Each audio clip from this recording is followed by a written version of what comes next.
here to tell my Army story. I think that's the best way that you can know about the Army is to hear people's story. So my name is Captain Jodi Stoafer. I'm a nurse in the Army Nurse Corps. I'm a 66 Hotel, which is a med-surg nurse. And that just gives me the opportunity to do many things.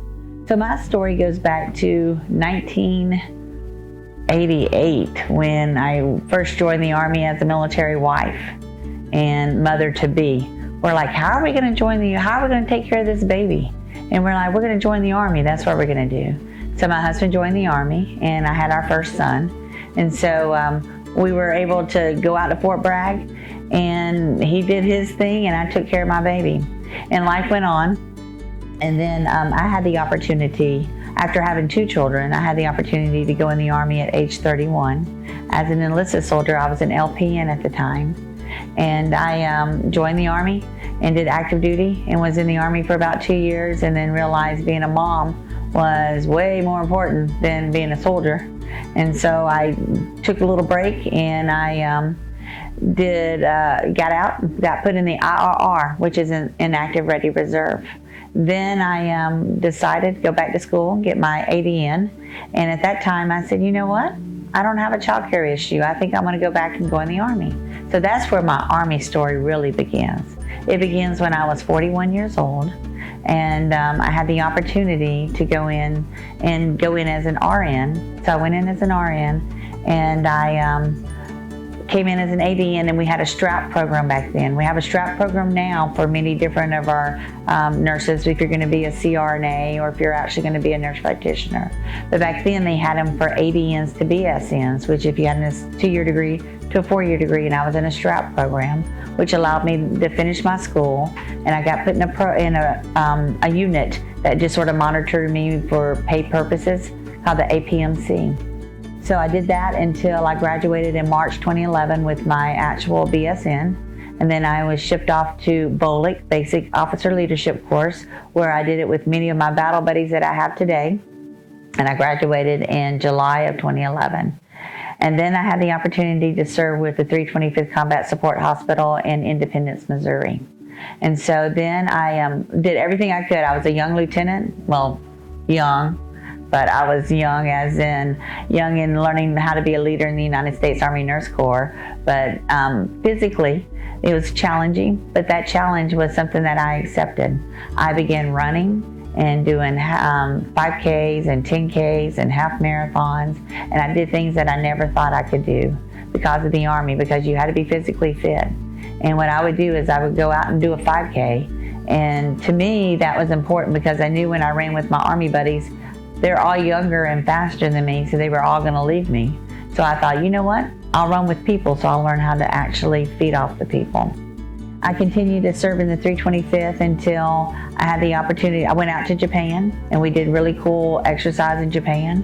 And then we had the opportunity to go to preventive medicine school.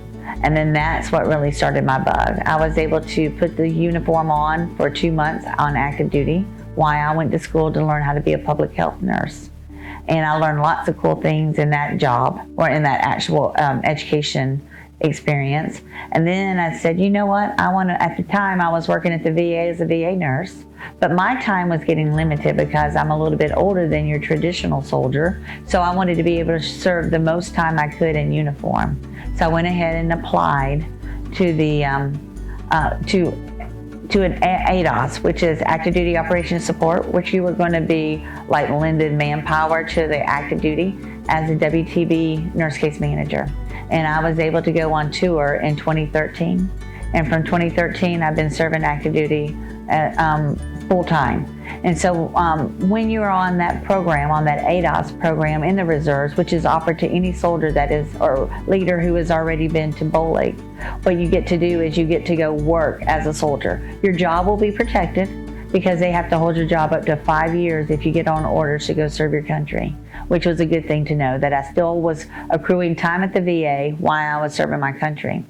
Then the opportunity came, you can only do it for 3 years, then you have to reset, and then you go back to your reserve unit, and then you can come back and put in another application for an ADOS tour. But I wanted to stay on AGR, or I wanted to stay on active duty, so I applied for AGR, Active Guard Reserve. So now I'm a full-time active reservist who works full-time for the reserves, and I am a recruiter. I've had the opportunity to recruit for 3 years in Houston, and now I have the opportunity to come to the Kansas City medical recruiting station to recruit for all AMED officers. So the one thing I do want to talk about is I'm not the only one that serves in my family. My family is full of soldiers. So my husband has retired from the Army. He retired back in 2009 as a major, and he works for CGSC, which is Command and General Staff School. So every time you're a leader in the Army is going to send you to a school. So your first school is going to be BOLIC, Basic Officer Leadership Course. And that's where you learn to be a lieutenant and a platoon leader and all that stuff. And then the second one is going to be Captain's Career Course, where you're a captain and you learn how to do like staff jobs and things like that. And then the next one would be for majors. When majors go to get ready to be XO positions, then you will be go to CGSC, and then up and up until you get to Colonel. You go to the War College. So anyway, my husband serves, and we have 4 boys. We have Trevor, Joe, Andrew, and Stephen, and 3 of those boys serve. 2 of them are officers, and they both did an ROTC Reserve SME program. That program means that they joined the reserves first before they started ROTC in college, and then they were simultaneously doing the ROTC program while they could go to drill and actually learn what cadets do and how the Army operates. And then one of them is an infantry officer, one is a medical service officer, and then we have one who is a medic. And then we have one who has his own job out in Washington State.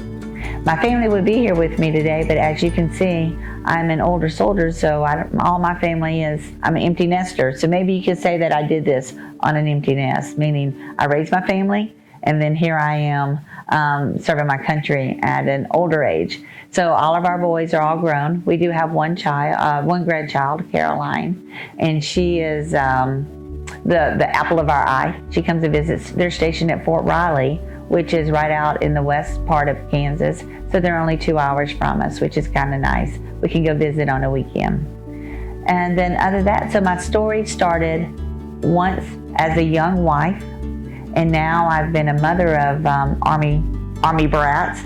And then I've been the company commander's wife, I've been the FRG leader, and then I had my opportunity to go in as an enlisted soldier, and then that didn't work out for me, but that's okay, because the good thing about the IRR, the Inactive Ready Reserve, is that you get time in service. So when I did go back at the age of 41, it looked like I'd already worked for the Army for 8 years. So that helps with pay. That makes an increase in pay. And then I had the opportunity once again to serve as an RN. And now I have this opportunity. And my goal is to stay in until I'm 61. So I can get my 20 years, because that will be my 20-year cutoff at 61. And I've got a few more years left for that to happen. My only regret would be that I didn't do it early enough. So I could be in the same time frame as my peers, because my peers are a little bit younger than me, but at the same time we still get the mission accomplished. So that's my only regret, that I didn't do it early enough. But my one regret is that I did not do it. So I'm so excited that I did do it, because it's something that I always wanted to do. So if you had to ask yourself, do I have what it takes in here in your heart to serve your country? Then it doesn't matter if you got that feeling to serve something greater than yourself, and the Army has crossed your mind, it's going to cross whether you're 18, 25, or 41, or even in your 50s. Army medicine can use you, and every day we're out there looking for you. So please make sure that you contact us so we can make sure that you're qualified and help you start your journey, and so you can have your own Army story. Thanks for listening. Have a great day.